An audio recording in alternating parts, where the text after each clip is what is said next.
शीपर्ड असल में उस कल्ट का लीडर था। वो सारी औरतों को गाइड करता था और सब उसे फॉलो भी करती थी। ये कल्ट 2 पार्ट्स में डिवाइड था, जिनमें एक ग्रुप वाइफ्स का और दूसरा उनकी बेटियों का। वाइफ्स की ड्रेस का कलर पिंक और डॉटर्स के क्लॉथ का कलर ब्लू होता। और ये सारी शीपर्ड ही की वाइफ्स और बेटियां थी और वो शीपर्ड को ही अपना गॉड समझती थी और उन्हें ये लगता था कि शीपर्ड ने ही उन्हें जिंदगी दी है, जिसकी वजह ये थी कि वो सारी औरतें शीपर्ड को अलग अलग बुरी हालतों में मिली थी। मीन्स उनकी लाइफ ज्यादा अच्छी नहीं थी और शीपर्ड ने ही उन्हें जिंदगी जीने का एक नया रास्ता दिखाया, एक ऐसी लाइफ जो पीसफुल हो। और वो सब इस जिंदगी में इतनी मगन हो गई कि वो शीपर्ड को ही अपना गॉड समझने लगी। वो शीपर्ड की हर बात मानते, अगर दूसरे लफ्जों में कहा जाए तो शीपर्ड के गुलाम बन चुके थे। उन सब के जीने का लाइफस्टाइल बहुत सिंपल था और दुनिया के लोगों से तो वो बिल्कुल ही डिस्कनेक्ट हो चुके। यहाँ तक कि अगर कोई बीमार भी हो जाता तो उसको हॉस्पिटल लेकर नहीं जाया जाता। और इस कल्ट के कुछ रूल भी थे जो खुद शीपर्ड ने ही बनाए थे और उन सब रूल्स को स्ट्रिक्टली फॉलो भी किया जाता। क्योंकि इस कल्ट में ज्यादा औरतें भी थी तो पीरियड्स होना एक नॉर्मल बात थी और जब किसी फीमेल को ऐसा होता था तब उसे उन दिनों कल्ट से अलग रखा जाता, क्योंकि वो लोग मानते थे कि इन दिनों में वो औरत इम्प्योर हो जाती है। चाहे कोई भी बात होती, वो शीपर्ड के अलावा किसी और को सुनाना अलाउड नहीं था। यहाँ तक कि सारी बातें, सारे मसाइल शीपर्ड के कंट्रोल ही में थे। यहाँ तक कि खाना खाते वक्त, सोते वक्त, हर वक्त शीपर्ड को ही याद किया जाता, जैसे कि कोई इंसान प्रेयर कर रहा हो। और यही नहीं, उन्हें शीपर्ड पर इतना बिलीव था कि उन्हें लगता था कि शीपर्ड उन्हें इटर्नल लाइफ दे सकता है। शीपर्ड की बेटियों में से जो उसकी मोस्ट फेवरेट बेटी थी, जिसे वो सबसे ज्यादा लाइक करता था, उसका नाम सेला था। इसकी वजह ये थी कि वो समझता था कि सेला बिल्कुल प्योर है और वो भी बाकियों से अलग ही थी। और उसकी माँ की डेथ तब हुई थी जब उसकी मदर ने उसे पैदा किया था। सेला उससे हमेशा अपनी मदर के बारे में पूछती थी, लेकिन शीपर्ड ने कभी भी उसे क्लियरली आंसर नहीं किया। बस वो यही कहता था कि तुम्हारी वहाँ माँ बहुत ही खूबसूरत थी और तुम भी बिल्कुल उसी जैसी ही हो। इस कल्ट में 2 और औरतें ऐसी थी जिन्हें बाकी कल्ट से अलग रखा जाता था, जो उन लोगों से थोड़ी दूरी एक कैबिन में रहती थी। इसके पीछे रीजन ये था, उनमें एक औरत जो काफी बीमार थी और शीपर्ड उसे कर्स्ड कहता था, और दूसरी औरत, जिसका नाम सेरा था, शीपर्ड को लगता था कि वो अब इम्प्योर हो चुकी है। वो इसलिए क्योंकि उसने शीपर्ड की कुछ बातों को मानने से इनकार किया था। वो लोग उसे खाना तो देते थे लेकिन अपने पास नहीं बैठाते थे, सब उससे नफरत करते थे। इवन के खुद सेला भी यही सोचती थी कि वो एक इम्प्योर औरत है। अगले दिन सेला जब भेड़ों को चराने लेकर जाती है तब वो फर्स्ट टाइम पीरियड्स को एक्सपीरियंस करती है और इससे वो काफी डर जाती है और उसकी समझ में कुछ नहीं आ रहा होता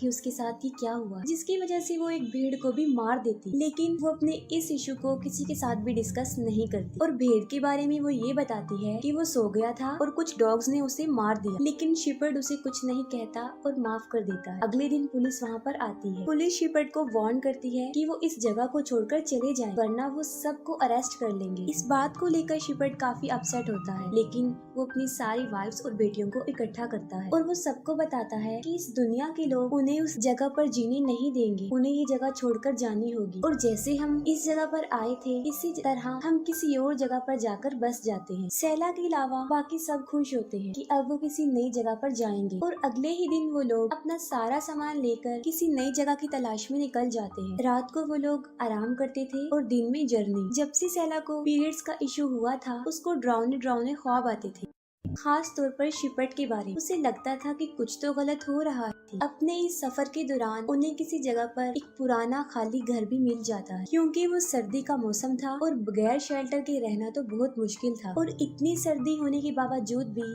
शीपर्ड वहाँ रहने से इनकार कर देता है। वो कहता है कि हम यहाँ नहीं रह सकते, ये टूटे हुए लोगों का घर है। और वो कहता है कि हम इन लोगों से अलग हैं, हमें इन जैसा नहीं बनना। और वहीं पर वो रात को टेंट लगाकर रात गुजारते हैं। और फिर सेला की बहनों में एक को उसके पीरियड्स के बारे में पता चल जाता है। ये बात वो सबको बता देती है और शीपर्ड के कहने पर ही कुछ दिनों के लिए सेला को उस इम्प्योर सेरा के साथ रखा गया। इस दौरान सेला को काफी कुछ बताती है, खासतौर पर उसकी मदर और शीपर्ड के बारे में। वो बताती है कि जब सेला पैदा हुई तब उसकी माँ बहुत बीमार थी, उसे इन्फेक्शन हो गया था, उसे डॉक्टर की जरूरत थी, लेकिन शीपर्ड की वजह से उसे हॉस्पिटल नहीं ले जाया गया और फाइनली उसकी डेथ हो गई। तब सेला उसे पूछती है कि आप अभी तक यहाँ पर क्यों हैं? ये सब कुछ छोड़कर चली क्यों नहीं गई? जिस पर वो कहती है कि अब मैं इस जिंदगी की आदी हो चुकी हूँ और मुझे तो ये भी नहीं पता कि मैं कौन हूँ। लेकिन असल में उसके दिल में शीपर्ड के लिए नफरत के सिवा कुछ भी नहीं था और वो शीपर्ड की स्पिरिचुअलिटी और इस कल्ट के बारे में सारा कुछ जानती थी, तभी उसे सबसे अलग रखा गया था ताकि वो बाकी औरतों को ना भड़का सके। और अब तो सैला को भी ये सब कुछ अजीब लगना शुरू हो गया था और वो भी आहिस्ता आहिस्ता शिपर्ड से नफरत करने लग गई। लेकिन अपनी वो ये फीलिंग्स किसी के साथ भी शेयर नहीं करती थी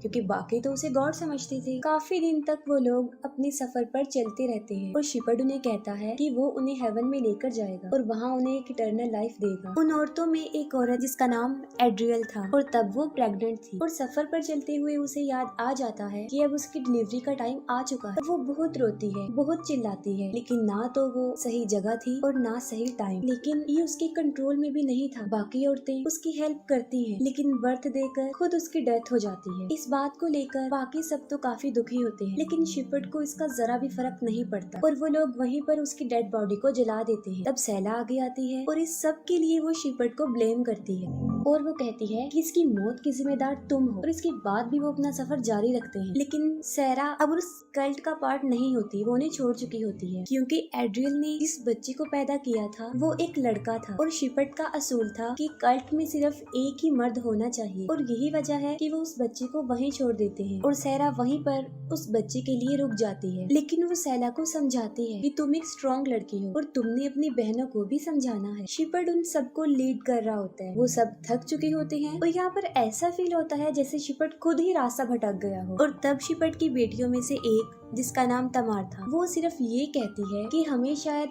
अलग रास्ते पर जाना था, जिस पर शिपर्ड काफी भड़क जाता है और वो उसे डांटता है कि अब क्या तुम मुझे सिखाओगी कि कैसे लीड करते हैं। और शिपर्ड सबके सामने ही उसे पीटना शुरू कर देता है। वो काफी रोती है और कहती है कि मुझसे गलती हो गई है, लेकिन इसके बावजूद भी कोई उसकी हेल्प नहीं कर रहा था। वो उसे काफी बुरी तरह घसीटता है और कहता है कि मुझे मत सिखाओ कि कैसे लीड करना। और एक बार फिर से वो चलने लगते हैं और सारी औरतें शिपर्ड को ही फॉलो करती हैं। काफी दिनों सफर करने के बाद फाइनली वो अपने डेस्टिनेशन तक पहुंच जाते हैं। वो काफी बड़ा और बहुत ही खूबसूरत लैंड था और शिपर्ड उनसे कहता है कि मैं दुनिया में ही तुम्हें हेवन दे रहा हूँ और आज से हम इस जगह पर ही रहेंगे। और इस बात से सब लोग काफी खुश थे। लेक पर पहुँचते ही वो अपनी सब बेटियों को बात देकर इम्प्योर कर देता है और उसने अपनी सारी वाइफ से वादा किया था कि वो उन्हें इटर्नल लाइफ देगा, लेकिन उन्हें ये नहीं पता था कि वो किस किस्म की इटर्नल लाइफ होगी। उसी रात शिपर्ड सैला को अपने टेंट में बुलाता है, जिस पर सैला को काफी अजीब फील होता है। और आधी रात को शिपर्ड अपनी वाइफ्स को लेक तक ले जाता है और एक एक करके सबको पानी में डुबोकर मार देता है। सुबह जब उसकी बेटियां नींद से जागती हैं, तब वो देखती हैं कि उन सब की माएं मिसिंग हैं। और इस सिचुएशन से वो सारी डर जाती हैं और शिपर्ड के पास जाती हैं जो लेक के पास बैठा हुआ था और वहाँ पर उनकी माओं के कपड़े भी पड़े हुए थे। वो सब काफी रोती हैं और शिपर्ड से पूछती हैं कि हमारी माएं कहाँ गई हैं, जिस पर वो कहता है कि मैं उन सबको इटर्नल लाइफ दे चुका हूँ। और साथ ही वो अपनी बेटियों को कहता है कि अब तुम्हें ही अपनी माओ की जगह लेनी होगी, तुम सभी मेरी बीवियां बनोगी और मेरी खिदमत भी करो। और वो सैला को कहता है कि तुम मेरी फेवरेट बीवी बनोगी और सबको लीड करो और मेरा फुल फोकस तुम पर ही होगा। जिस पर सैला आगे आती है और उसे कहती है कि मुझे तुम्हारी बीवी नहीं बनना और ना ही मुझे तुम्हारा ग्रेस चाहिए। जिस पर शिपर्ड को काफी गुस्सा आता है और वो सैला को स्लैप कर देता है। सैला को भी काफी गुस्सा आता है और वो अपने गुस्से को कंट्रोल ना करते हुए शिपर्ड को भी स्लैप कर देती है। इसके बाद हमें पुलिस वाले दिखाए जाते हैं जिन्हें लेक पर बहुत सारी औरतों की डेड बॉडीज मिलती है और जंगल में शिपर्ड की डेड बॉडी भी मिलती है जिसे किसी ने बहुत बुरी तरह मारा हो। और जाहिर है उसे किसी और ने तो नहीं मारा होगा, उसे उसकी बेटियों ने ही मारा था। और अब वो सब बहनें अपनी मर्जी से जिंदगी जी रही थी। इस मूवी का बड़ा फैक्ट ये है कि वो एक जालिम मर्द था जिसका मकसद औरतों को अब्यूज करने के अलावा और कुछ भी नहीं था। वो इतना बुरा था कि उसका अंजाम भी बुरा ही हुआ। आखिर वो उनके हाथों ही मारा गया और इसके साथ ही मूवी एंड हो जाती है।